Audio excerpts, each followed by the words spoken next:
suni achirratti kana booddee nama amantii keenya tuqee gadi walitti yaana jechuun siigalee gaaffii amma kuni ijoollee baalagee amantii keenya tuqxee gadi walitti yaana yoo jette bareeda. Kana booddee gadi walitti yaana jechuun ammallee gaaffii amantaan kamtiin wal qixa jedhee dhugaa namaan dhossin dhugaa kee dhokata. Rakkoo amantaa kan hin qabne durbeetta. Amma mucaan kun qabame. Gariin tokko mucaa kana baafna jechuun mucaa kana kan nu arrabsiisaa ture jara yoon jedhes cubbuun qabu. Jarreenyunni garee mucaa kanaaf akkaawuntii banee hin baasifna nama yakka islaamaa irratti hojjete tokko hin baasifna kun walirraa nama fageessa moo jechoo qoto walirraa nama fageessa itti yaadda deebiin sirra barbaadu xumurarra ana amma fakkeenyaaf yoo wanni hin dubbadhe sun amantaa wangeelaa laallata ta'e amantaa wangeelaatiif kabajan qabu arrabseera yoo ta'e yoo ni dhame anis hin gaabbu akka islaamni tokko gadi ba'ee birrii tokko walitti buusu na baasuudhaan barbaadu.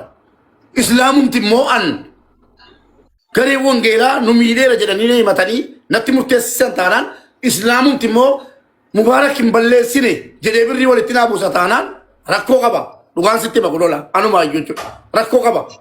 Rakkoon irraan ga'e yoo ta'e waajii hojii wallaluu nan danda'a. Soolanii hojii wallaluu nan danda'a. Wangeelaa hojii wallaluu nan danda'u.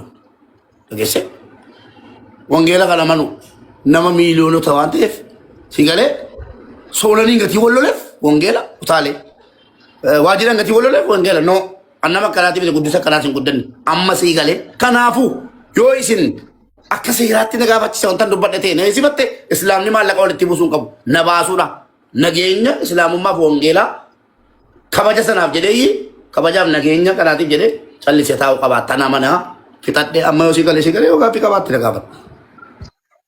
Ayyee waa xiqqoo dubbadheen itti darbita jedheeni mubeen gaaffii tokko na gaafatee jira. Mubee viidiyoo ati hojjette sanarratti viidiyoo ani sirratti dalage argiteetta. Haa ta'u viidiyoon sun siigalee ani ummata kiristaanaa wangeela waan hin tuqeen qabu jette galatoon. Garuu viidiyoon ati hojjette suni achirratti kana booddee nama amantii keenya tuqee gadi walitti yaana jechuun siigalee gaaffii amma kuni ijoollee baalagee amantii keenya tuqxee gadi walitti yaana yoo jette bareeda. Kana booddee gadi walitti yaana jechuun ammallee gaaffii keessa jira kanaafin sirratti hojjedhe siigalee viidiyoo sana ishee kanaafin sirratti hojjedhe. Kana dogoggora kee ta'uu danda'a. So kanatti aansuudhaani miidhamee jira mucaan kuni. Amantaa keessan arrabseera xiqqeesseera amantaa nama kamii nama kamii arrabsee xiqqeesseera itti adabamuu qaba. Maaf adabama mucaan kuni namni jedhee hin jiru. Kiristaanni jedhes hin jiru. Garuu akka mubeetti siif gaaffiin ani qabu mucaan kun dhugaadha balleesseera. Amantii kee keessa ture amantii kee keessaa dhufee gara Pirotestaantiidha kan inni dhufee ijaa balleesse sanaa fi adabbiisaa fudhachuu qaba. Malee mucaan kun du'uun qabu siigalee hidhamee jira. Bakka hidhame sanatti mucaan kun hin nyaata. Biyya ormaa isuma beektu. Mubaarak har'a utuu Dubaay sana keessatti hidhamte nama si jaallatu hin qabdu taanaan fira obboleessa hin qabdu taanaan mana hidhaa sana keessatti maal akkati ta'uu dandeessu siifuu gaaffiidha. Jechuun namni dhufee si ilaaluu qaba. Balleessiteef sirraa baqachuu hin qabu namni siigalee mube. Maaliifi akkati duutuun barbaadu ka. Balleessaa kee sanarraa bartee Mubaarakiin booru mubee amantii ati arrabsite yakkeen jira balleesseen jira obboleessa koo haadha koo dhiifama naa godhee jilbeeffatee amantaa keessan yoo gaafate namni kun yoo barumsa irraa baratee ba'ee yoo dhiifama gootaniifi maalidha rakkoonidha malee amma ani mana hidhaatii akka inni ba'u miti kan inni qarshii walitti qabaafi jechaa ni jiru. Maaliifi mana hidhaa sana keessa taa'ee uffata tokkoon jiraachuu hin danda'u biyya afaan beeku keessa jiraachuu hin jiraatu jiraachaa hin jiru. Biyya haati abbaan firri ollaan bira jiranii hin jiru. Kanaafiyyuu mucaan kuni balleessus nurraa dhalatee badiisaaf yoo haa du'us mootummaa biyya sanaatitti murteessa. Yoo haa hidhamus mootummaa sanatutti murteessa.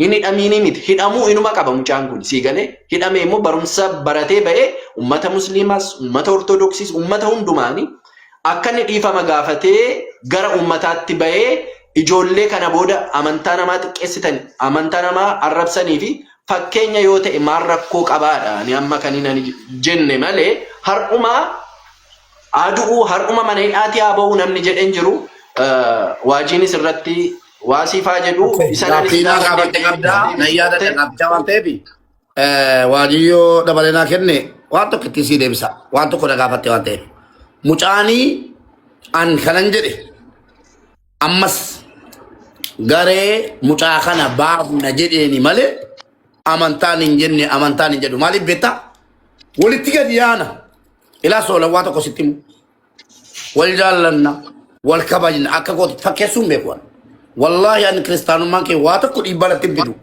dhageesse islaama ta'uu dhiisuun kee soolan anaaf rakkoon qabu tokkitti dhaggeeffadhu sittan hima warra lallabees gara islaamaatti nama fiduu miti warra arrabsees biffeessu waa godhuu miti arrabatti nama nuti jammar sii galee ilmi namaa nama taanaan yaada gaarii qabaannaan obboleessa kooti akkasittan jiraadha garuu nama amantaa keenya tuqe walitti gadi yaana hin jenne yoon jedhes immoo dhugaan qaba dhaggeeffadhu gala kutamee dhufee dhaggeeffadhu an viidiyoocha guutuu tokkummaa harka akkaawuntii fuudhee booddee dhaggeeffadhu solan si fidee jalqabarraa amma dhumaatti waan anaase achuma laayiv istiriimii keessa galee si agarsiisuu danda'a tokkummaan akkaawuntii kee naa kenni jedhee yookiin immoo mana tokkummaan na ta'e achitti baasi jedhee sii baasuu danda'a jetteetta warra jettan an amantaa kootiif waardiyyaadha lubbuu koo yoon dhabe nan gubu amantaa kootiif elaa dhaggeeffadha amantaa kootiif yoon lubbuu koo dhabe waa tokko wanti na qoccoo hin jiru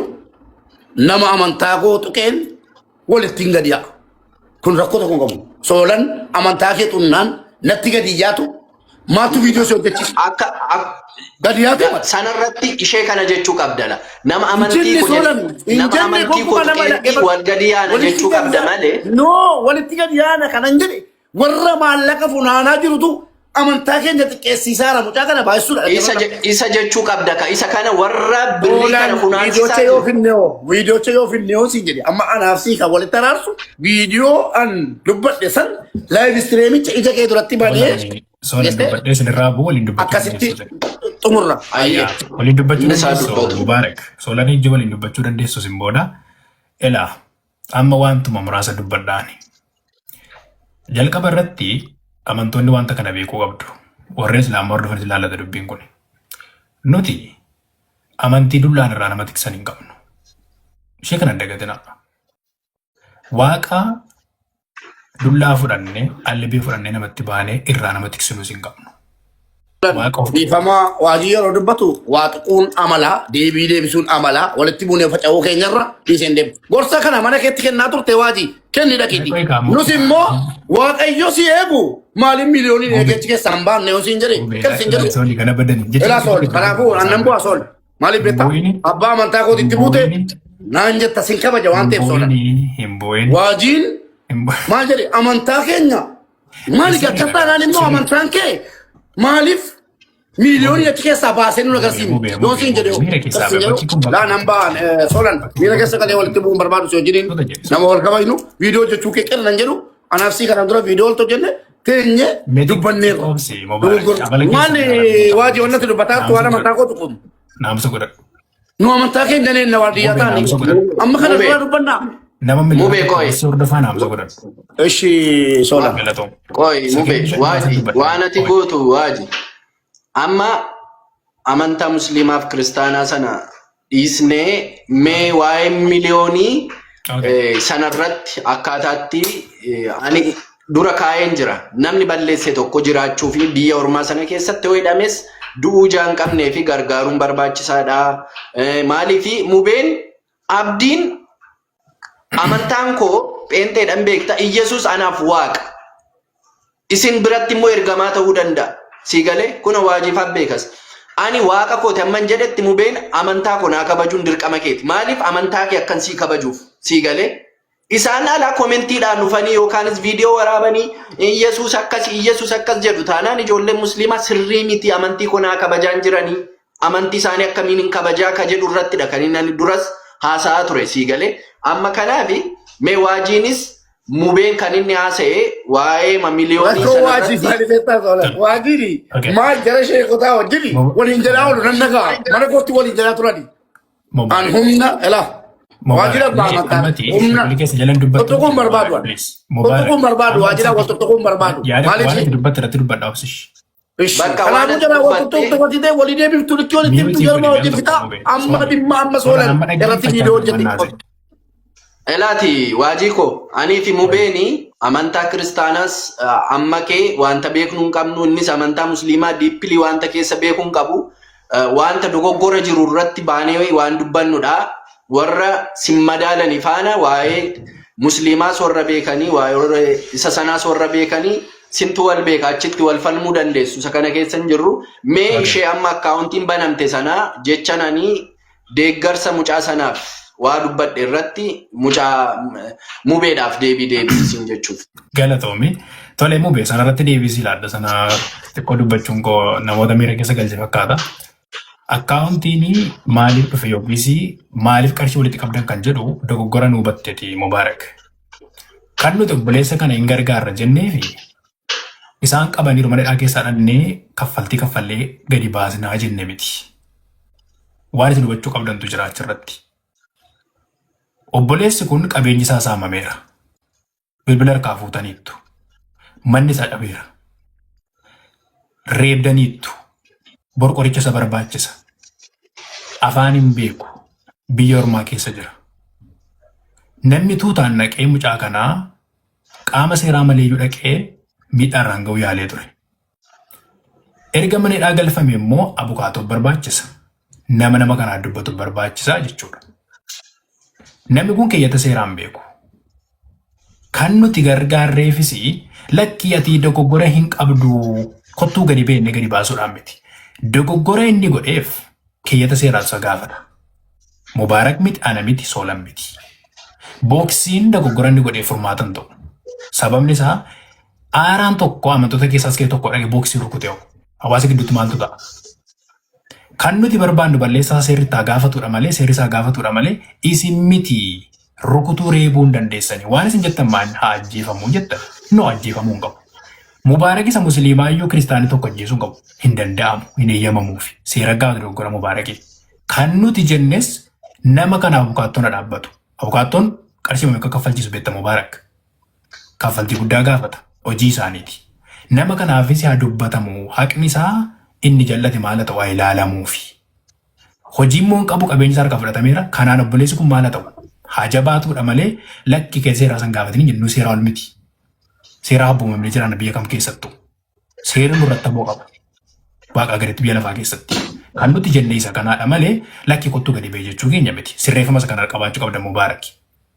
Qabnee gadi baafnaa miti seerri hordofu garuu kee seeraa sirraa ilaaluudha. Lammaffaa mubee qoyam tokko.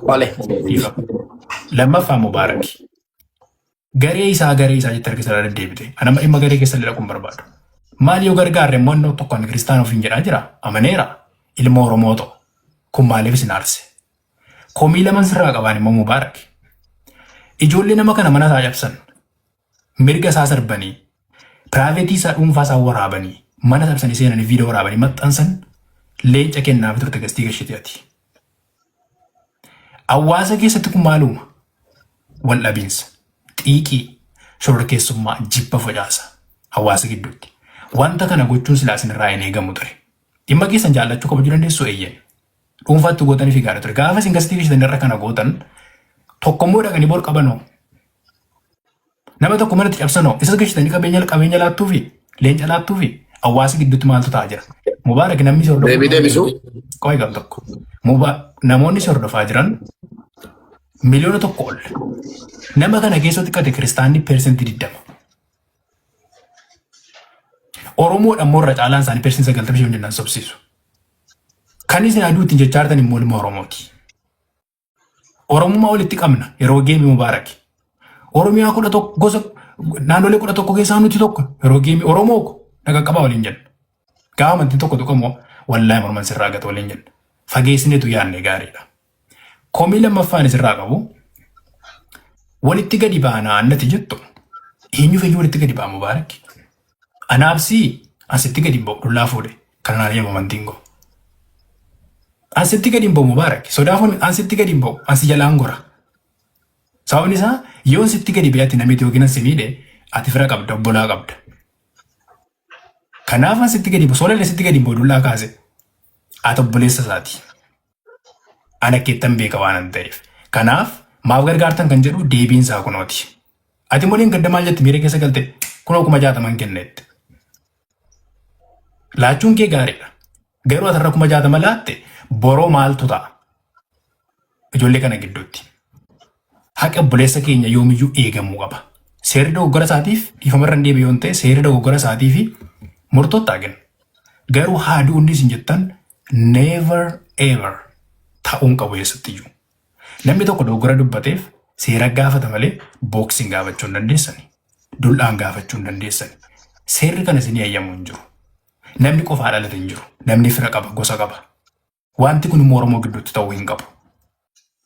Oromoodhaan tokko dhiiga tokko qabna jechaa dogoggora namni tokko dubbatee fi warra akkasiis hin balleessinaa kana gona jechuun dhaabbachuu qabnu gidduudha.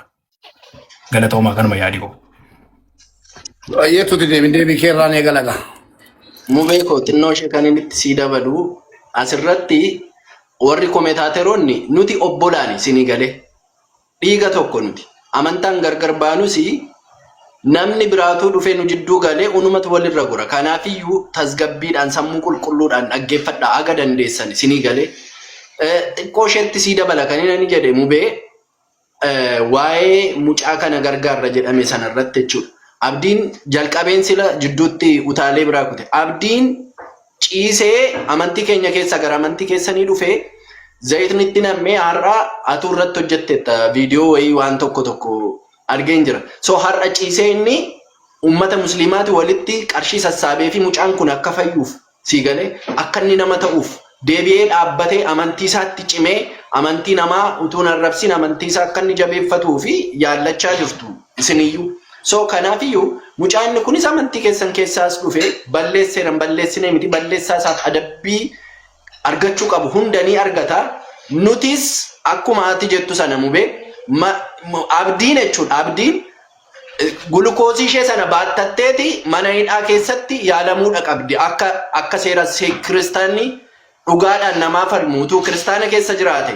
Abukaatoo kee qaxaratteeti mucaan suni akka amantii keenya xiqqeessaa turetti akkuma an keessan har'a hidhame kana nuufillee mucaan suni achi keessatti mana hidhaa sana keessatti ture kan inni gulukoosii isaa waraabbachuu qabu hin jedhaa gaaffii keenya nu deebisi Mubee. Tom kalma abdiirraan gaasa anilaa dhaggeeffadha amantaa bakka bu'ee socho'aan jiru. Ati simmoo abbaa amantaa itti nama barbaanne hiriyaa kooti soodaan wal beenna durii kaafne warra wal kabajaa dhaga'e kabajaa sana dhan balleessinu waa uumameera jenne. Amantaa bakka bu'een ture Mubaarak waan naasee irratti bakka bu'eetan dhufe. Waan tokko sitti himu. Natti fakkaateedhaan hin deemu wanne soolan amala koo keessaa namanna nu banne malee natti massalaኝ seedamu sana natti fakkaateedhaan hin deemu. Wanna tamma jette dawaa qaba. Wanna tamma jetti hundi isaa dawaa qaba dawaasaa dhibbaan dhibbatti irratti walii galla xumurarra deebii walii kennee kaani. Tokkoffaa abdii raggaasaa atamma jetteerraan sitti hima. Isa kana anatti muun hin ta'u. Keessattuu Itoophiyaa keessatti sa'aatii warri wangeelaa maayikii qabatanii atis ijaan argaa jirtu anis ijaan argaa jiru Finfinnee keessatti ijaan hin argeem soolan ija kootiin hin argean namni mormoo jiraate wal galchi gadi ba'ee wangeelli lallabaa jiru muslimni gadi ba'ee wal lallabaa jiru durkuun hin jiru lallabataa jiru bakkee dhaabatee lallabataa jiru keessatti Abdii Raggaasaa waan amantaa keessan xiqqeessu yookiin immoo amantaa keessan xiqqeessee viidiyoo ofirraa qabaannaan maaliif sadhate dubbachuu barbaachiseera soon gaaffiidhaan jechuudha. Ammayyuu yeroon hin darbine viidiyoo sanaan sool dhugaan sitti himaan viidiyoo sanaan wallaahi himadhu an abbaa bele sodaadhu dhugaa jirturraa as dabeechin dabu amman siin jedheen hin darbine namni kun lubbuun jira dhaggeeffadhu lubbuun jira soolan kun jabina kee gaafata dhugaan sitti hima soolan mee ati Abdii Raggaasaa seeraan gaafanna jedhi maallaqa walitti qabadhuuti taa'ee gasteera. Mee islaama tokko ki sheeka tokko gadi ba'ee Soolaan akkamitti Abdii Raggaasaa amantaa isaatii beekama. Waan inni balleesse irratti dhugumaan seera biyyattii seera amantaarra darbe amantii kee tuqe taanaan gaafachuu mirga qabdan siin jedha akka nama tokkotti an erga na gaafatte akka nama amantaa islaamaa hordofu tokkotti an gaafadhu tokko jedhe hin darbine yeroon. Viidiyoo isaa argiteen beektu Iyesuus nama fooniiti inni jedhee bahee mucaa musliima rifeensa luuccaa qabu tokkoon dhaabee inni akkana jedhu ati viidiyoonni ittiin amantaa keenya xiqqeessu amantaa keenya arrabsu argiteen beektu. Ana ragaa godhachuun maaliif barbaachise? Ragaa siin ta'uu hin danda'an. Maal irrattu? Maaliif jettaa? Amantaa kootiif jedhee turtaane qoy kiristaanni dhugaan adeemu itti wanni inni dubbatu seeraan. Yani maasoolaan Itoophiyaan fakkeenyaaf qoy nan deebisee kaa Itoophiyaan fakkeenyaaf biyya shari'aadhaan bultuu miti akkasii miti. Biyya wangeelaanis bulfamaa bultuu miti amma nu beennutti. Biyya walqixxummaan amantaa itti kabajamee bulchamaa jiru akkasii miti. Kanaafuu jennaan wallaahi